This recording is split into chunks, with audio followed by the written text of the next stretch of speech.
조시 할리 연방 상원의원, 할리 상원의원도 상당히 강성 의원이죠. 근데 바이든 대통령이 대법관으로 지명한 이 잭슨이라는 판사에 대해서 굉장히 비난하고 나왔습니다.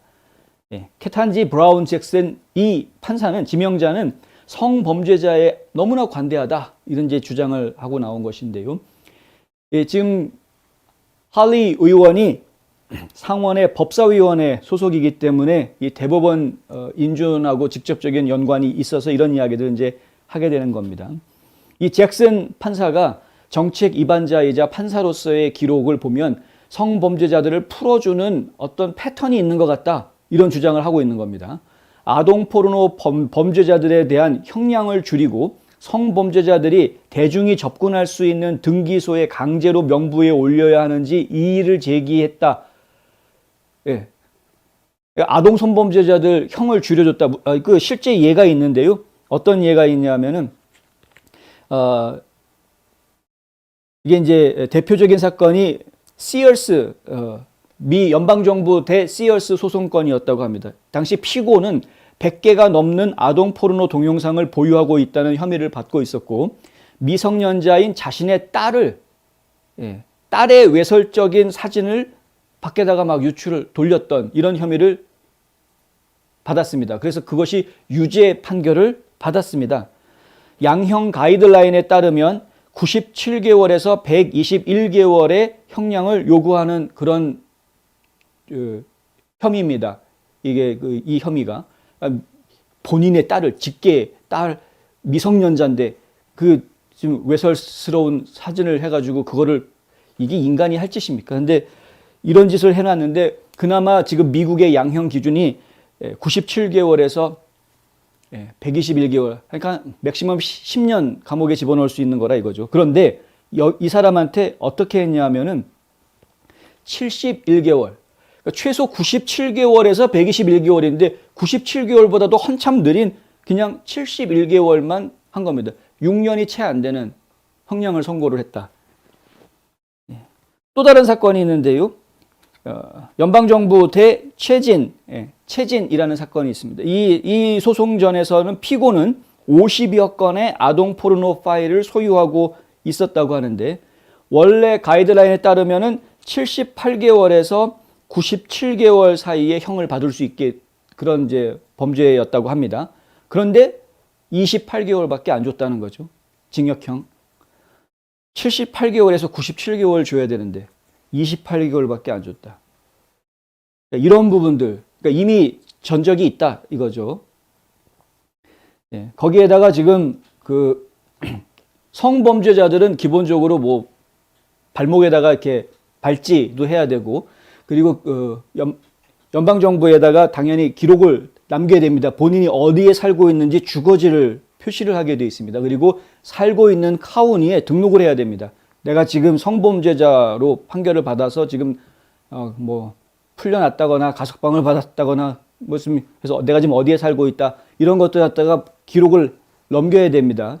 근데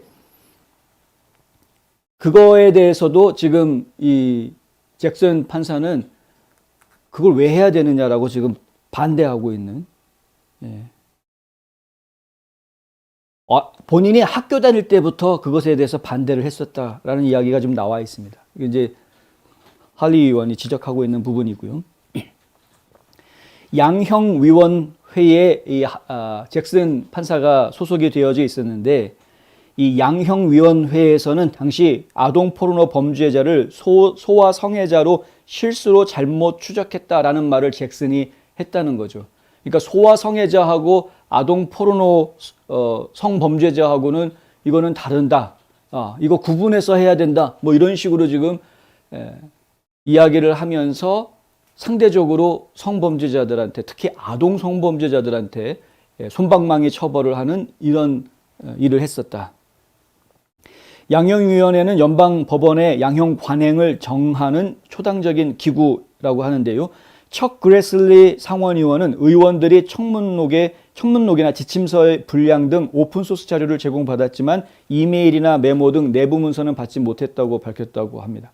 그리고 그레슬리 의원은 잭슨 판사의 양형위원회 근무는 그녀의 경험에서 중요한 부분이기 때문에 그녀의 기록은 철저한 검토가 되어야 한다.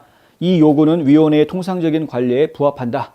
이렇게 이야기했다는 것이죠. 지금 인사위원회가 지금 인준 절차를 진행하고 있는 중인데 제대로 된 인준을 받기 위해서는 자료를 제대로 내놔야 되는데 지금 본인한테 불리할 것 같은 본인이 양형위원회에 일하면서 성범죄자들한테 솜방망이 처벌을 해주었던 기록들은 지금 제대로 공개를 안 하려고 감추고 있는 이런 상황이라는 이야기입니다. 한편 백악관에서는 할리 의원이 이렇게 공격을 하고 나오니까 그것에 대해서 즉각 반박하고 나섰습니다. 앤드루 베이츠 백악관 대변인은 오늘 성명을 내고요. 할리 의원의 발언은 독성이 있고 약하게 제시된 잘못된 정보다.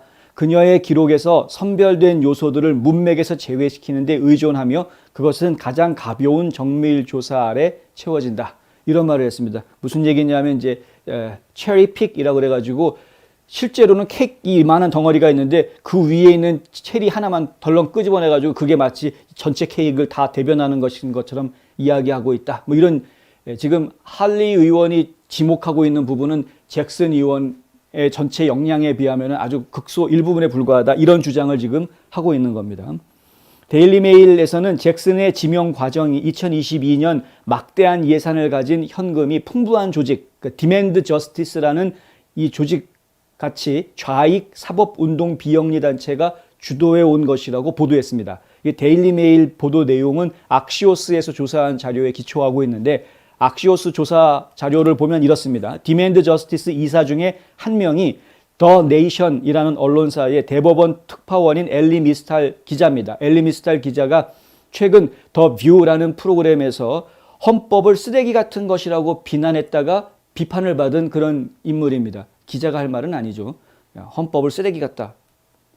그 법조계에 있는 사람들끼리 지금 헌법이 문제가 많다라는 이야기들은 다들 하기는 합니다. 근데 그거는 법조계 안에서 법을 다루는 사람들이 헌법을 어떻게 개정해야 되겠다라는 취지에서 이야기들을 하는 것들인 것이고요. 근데 실제로 이제 그 법원 출입하는 기자가 헌법이 쓰레기 같다라는 말을 갖다가 공공방송에서 하는 것은 좀 적절하지는 않았죠. 그런데 하여튼 그런 사람들이 바로 헌법을 이렇게 무시하는 사람들이 속해져 있는 이사로 있는 곳이 바로 디맨드 저스티스라는 단체다. 좌파 단체라는 겁니다. 캐리 세베리노라는 분이 있는데요. 캐리 세베리노라는 분은 사법위기 네트워크의 회장입니다. 이 사법위기 네트워크, Judicial Crisis Network이라는 이 단체에서 어떤 이야기를 하고 있냐면은 아라벨라 어드바이저스 네트워크에 있는 좌익 다크머니 단체들이 입이 떡 벌어질 만한 규모의 자금을 2020년 조 바이든과 민주당 상원의원들을 선출하는 데 썼다. 법조계에 관련되어져 있는 비영리 단체들이 자기들끼리 돈을 모아가지고 민주당 후보 밀어주겠다고 돈을 왕창 썼다. 한두 푼 쓴 게 아니라 왕창 썼다는 겁니다. 입이 쩍 벌어질 정도의 돈을 썼다고 표현을 그렇게 하고 있는데요. 이 단체들은 캐버노 대법관, 트럼프 대통령이 지명해서 대법관 된 인물이죠. 에이미 베럿 대법관도 트럼프 대통령이 지명해서 대법관이 됐던 인물입니다. 근데 이 캐버노나 베럿이 대법관도 지명이 됐을 때 이들을 비방하는 캠페인을 벌이는 것부터 시작해서 코트 패킹, 연방 대법원 안에 대법관 숫자를 더 늘려야 된다라는 그 코트 패킹 개혁을 추진하기도 했고, 심지어 브라이어 대법관을 협박해서 퇴임시키는 것까지. 브라이어 대법관은 본인이 나이가 많아서 어차피 퇴임할 생각이었었습니다. 그런데 그 퇴임하겠다, 사임하겠다, 은퇴하겠다라는 발표를 앞당기게 만들었죠. 그게 누구였느냐? 바로 이러한 그 사법계에 있는 비영리 단체들의 압박에 의해서 그런 일들이 벌어지게 된 것이다 라는 겁니다. 사법부와 사법부 지명 과정을 부패시키기 위해 모든 짓거리를 다 해왔다. 이런 지적을 받고 있습니다. 이제 공석이 생겼기 때문에 그들은 인기 없고 극좌의 정치적 아젠다의 고무도장이 되어줄 대법관의 형태로 그들의 다크머니 지출에 대한 보상을 원하고 있다. 자, 우리가 바이든이 대통령 되게끔 뒤에서 돈 다 대줬으니까, 그리고 지금 대법관 한 자리 우리가 압박해가지고 그 사람 브라이어 대법관 지금 은퇴하겠다고 해서 좀 빈자리 생겼으니까 우리가 원하는 사람을 지금 거기다 집어넣어야 된다. 이런 압박과 로비를 펼치고 있다. 이런 이야기죠. 이게 이제 데일리 메일에서 나온 보도 내용입니다.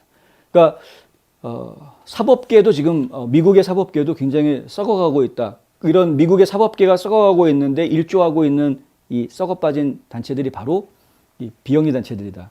비영리 단체라는 게 참 사회 곳곳에서 여러 가지 문제들의 원흉으로 지금 나오고 있습니다. 부정선거에서도 비영리 단체가 문제를 다 실행에 옮겼던 것이었고, 지금 이제 사법부가 썩어가는 부분도 그럼 결국은 비영리 단체가 이러고 있는 것이고, 감독이 필요한 거죠. 비영리 단체에 대한 제대로 된 감독이 좀 필요한 것인데, 조금 좀 안타깝습니다. 정치인들은 이런 거를 또 즐기기 때문에 다크머니 이런 거. 예. 예.